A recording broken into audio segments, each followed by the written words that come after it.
Neil, how are you doing today, buddy? Good, Arrow. Nice to talk to you. Nice to talk to you, too, because you've been on a journey, and you're not afraid to talk about your personal journey and how it affects not only the past, the present, as well as the future, sir. That's what I'm here to talk about. Yeah, I'm not afraid to talk about it at all. Putting it in action, because, I mean, you can experience it personally, but to put it in action, put it in words and letting it grow out here for listeners as well as viewers. How did you decide to make that move? You know, it's so funny because a lot of us have fleeting ideas. Gosh, wouldn't it be fun if I did this or do that? And it's so easy to let those ideas just kind of go and float away and never kind of say, wait, I am going to do that thing. And this was one of those bizarre kind of repellent ideas to a lot of people. You're going to walk to New York out of your house? What, are you kidding?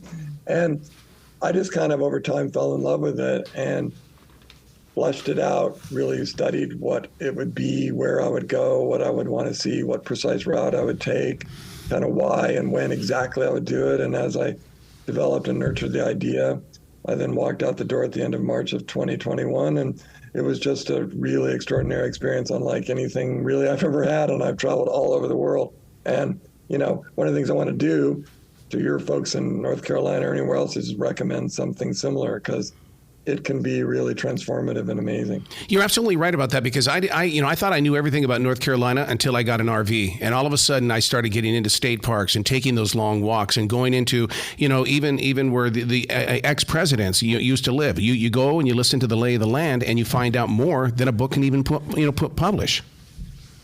You know, we're at this moment when we're all debating and fighting over exactly what the nature of our history is and all the rest. And one thing I'll just say kind of on that topic in general is that it's complicated. And anybody who thinks they've figured out the secret to the story of North Carolina or Pennsylvania, much less the entirety of the United States, doesn't quite know what they're talking about, because they're not kind of giving the place the respect it's due by really acknowledging how elaborate all these things are. And the more you slow down and the more you really pay attention, the more you understand that complexity. And it's a good complexity, you know? When you're walking across America, I'm a total believer in spirit guides and keepers. Did you feel like you were out there with some invisible things that were sharing the story with you, unveiling different things that we didn't know about? Oh my God. I mean, it's so fascinating that, let's just take one tiny example. I had heard about these petroglyphs, which are among the only lasting remnants of the indigenous population of that whole area of America, going back 1,000 years, were carved on these rocks in the Susquehanna River, with various things that point towards this summer solstice and all these sort of things, snakes, thunderbirds, all these various figures. And I found a guy who took me out there by a little boat.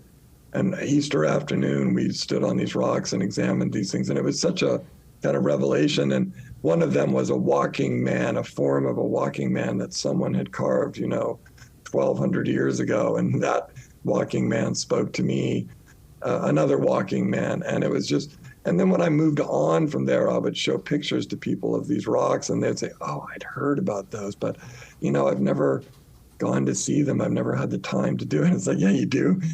Go check them out. But, it's just fascinating. It's like this incredibly rich things that are right under our noses that we just sometimes don't quite get around to checking out. Neil, so this was a real foot journey for you. Actually, you literally walked this distance.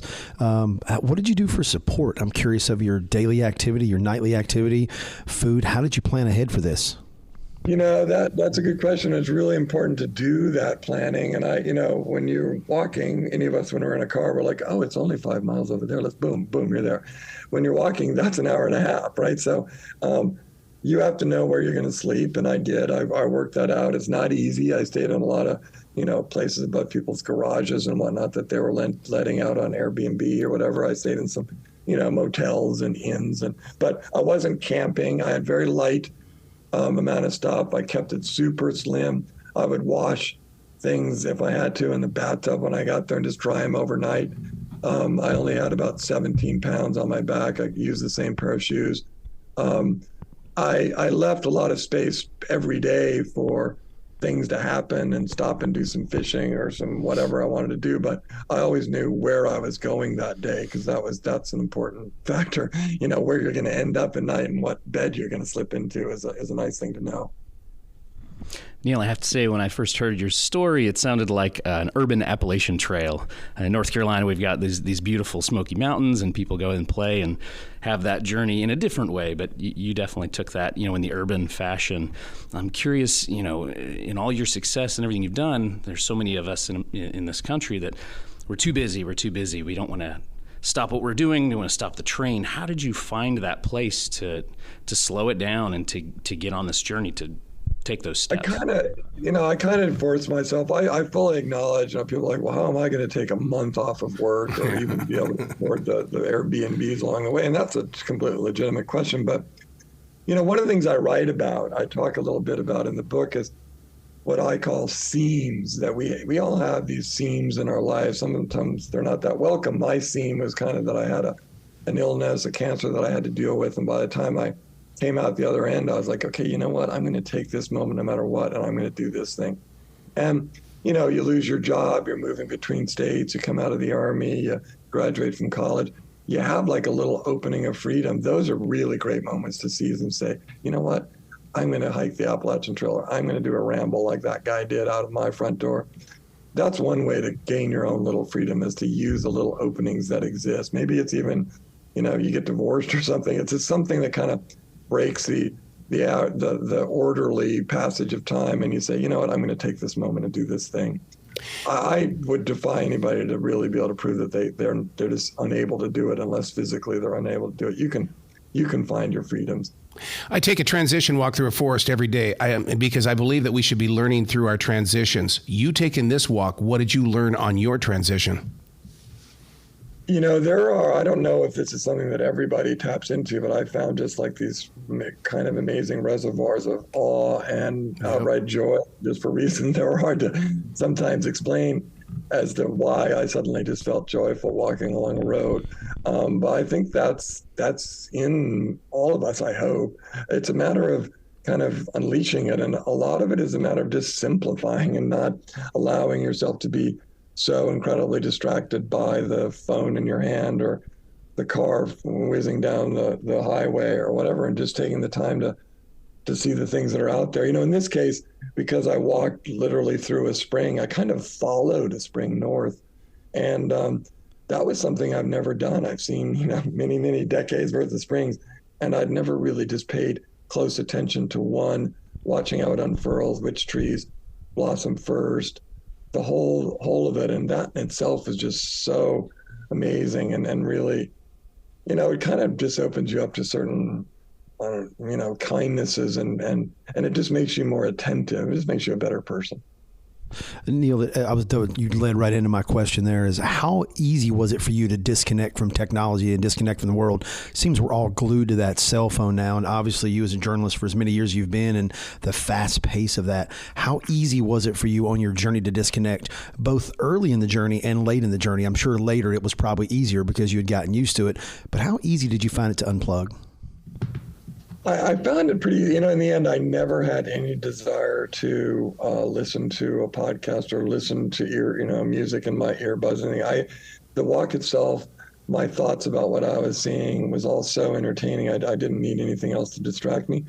That said, I definitely had a phone. Phones are unbelievable for mapping devices, for being able to take photos, for being able to record some conversations with people I met along the way. I used it for everything other than its phone function for the most part. So that device, I would really have trouble having not had it because it was so useful in that way. But I wasn't walking down the road, checking out what was going on in the headlines. Or my real desire was to put all the chatter and all the divisiveness, that we see so much on whichever television channel you decide to watch, or whatever, and just say, okay, I'm going to go out and look at the world on my own and make up my own mind about how things are going, and kind of put all that sort of abstract stuff out of my mind. So obviously begs the next question, Neil. What's our next walk? Or should you have the opportunity to do it, where would your next walk be? And if you had a dream walk per se, where would that want to be for you? Where would that lead you next? I really want to urge people that are listening to do this kind of thing themselves. And I think there's real value in doing something like your own personal ramble, where you determine a place that you think is really fascinating historically, or for you personally, might be 2-3 days away from your house, and then to figure out how to do it, really study everything in between, give it meaning, bring the meaning with you, and it pays you back. And I'm thinking about what my next book should be, and I'm kind of thinking, gosh, should I build it around like 10 different, really fundamental stretches of the country that would say something about our past, and I have a variety of ideas, but I did a whole long piece just recently in the Wall Street Journal about just basically saying to people that if you have only one chance in your life to craft a trip, just a vacation around a walk, you should really do it. And there's so many places along the coast in England that are amazing. Of course, so many places in the United States, pretty much in every state. I'm talking more about trails and things like that. And you don't need to be backpacking or camping. There's all kinds of places where you can have your bag sort of shuttled from little place to little place. And one of the walks I really want to do, you can do a whole circuit around Mont Blanc in France, Switzerland, and Italy, and it's like a 10-day. You just go all the way around the base of Mont Blanc, which of course is just a hugely high peak, and it's supposed to be just incredible. But there are so many walks like that, and it's become a big thing right now. A lot of people, maybe COVID pushed us in that direction. A lot of different factors of kind of getting people to want to be out on foot. I would love to hear a defrag from you in the way that when you take a walk, that you do take a digital device with you, but I would love to see what moves through you and see how you feel after you've come back from that walk and what you planted inside that recording device. Because I just have this feeling that the universe is moving through you in ways that, wow, that can reach us even in different ways. Wow, that's that's nice of you to say. Going back to the device, I actually use my phone a lot to just walk and dictate into it. Yeah. So like thoughts, instead of stopping and taking notes the old-fashioned way, I would just do it into my phone. And so at the end of every day, I had 1,200 words that I kind of written of various thoughts and observations and capturing conversations I just had with people and stuff. And that ended up being the kind of foundational material of the book itself, which is great because in a way, parts of the book were actually written while walking. And I hope people really get the sense that this is very much of an accumulative thing. Anybody that does, yoga or meditation or whatever knows that if you have what people call a practice, just as, if you practice anything, archery or, shooting or golf or whatever, you get better at it over time. And you enter a sort of a different space that's sort of outside just skill. There's some kind of magic about it. And, in this case too, the sort of meditative quality of the walk and how it began to accumulate over time. So by the time I got to New York, I felt kind of like somewhat of I hate to say a religious figure, but there had been a lot of transformative things that had occurred along the way. Well, I was going to ask you, did you feel like you were on a walk, or were you on this thing called the way? And I'm having this gut feeling that this was the way. It's funny you say that because that's a great way to put it. And I never really thought per se that I was on what we would call like a pilgrimage. But it became more and more that way. And people kind of looked at it when I would meet them and say where I was going. And I kind of joked that there's a great part of Central Park in Manhattan called the Ramble, and the designers of Central Park. This was all built, by the way, in the middle of the Civil War. I mean, the country was being wrenched apart, and yet they continued to build and design one of the greatest urban parks in the world. And Manhattan would be a dreadful place if it weren't for that huge, massive beauty in the middle of it. And the Ramble is just like this twist of wild trails, and it would make you feel like you're in the wilderness, but it's very designed. And so this was my ramble to the Ramble. And by the time I got there, I felt I was like a couple of feet off the ground in a lot of ways because of just the effect of that length of time, just living with simplicity. I walked out of my house with that knapsack, basically, and I was so pleased to be free of the things that we all collect and accumulate and own. And I was glad when I came back a month later and okay, I have a house and I have the beds and the belongings, but at least for that stretch of time, there was such joy in not having that stuff and just having the absolute bare necessities of what you need. Neil, in school, U.S. history professor always told me if you really want to connect with America, travel through the state of Pennsylvania, take the time to stop at all the historical markers, and you'll learn where America really came from. Obviously, your journey included a lot of that. Would you agree with what that professor told me 30 plus years ago? You had a good teacher, because I really came to understand that while I went. You know, they call Pennsylvania the Keystone State. And I don't know if you know what a keystone is, but it's like a building device where you would use a certain shaped stone to keep the other stones above a window opening or a door opening from falling in. And Pennsylvania played that role, which was the center state, 6 northern colonies to the north, 6 to the south, great divisions between the two well after the country was formed, obviously North Carolina being one of them, going all the way up to the worst division of all that led to the Civil War. And, you know, Pennsylvania was the hinge state, and the state, of course, where we drafted the Constitution, and it was and still is to this day this kind of hinge place between the North and the South. And that's one of the reasons that it's so politically important now. As you journeyed through, we know now that you've discovered more about yourself, about the country, about the land. You talked briefly about the people. Were there any like kung fu moments where you met someone and you were able to help them? Is there anything from the book you'd want to share? When I helped them, is that what you're saying? Yeah, just anything along the way. I know I've taken journeys and you know, you see that person in need or something happening and you grow closer to the people as you are in their area and you pass by them. So I just wonder if there's anything you found.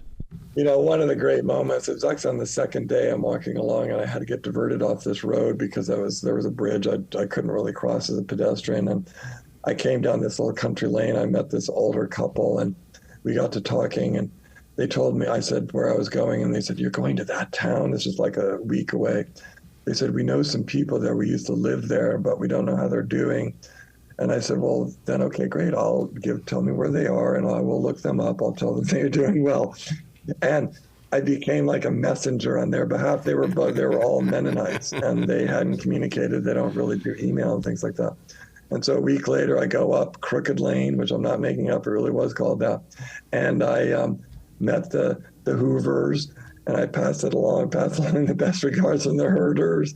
And it was just this great, you know, as though I was in the 18th century, you know, bringing news of some other people from far to the south, you know, verbally, you know, and there were a lot of great kind of parable-like moments like that I very much kind of embraced because it was so old school, but it was so fundamental.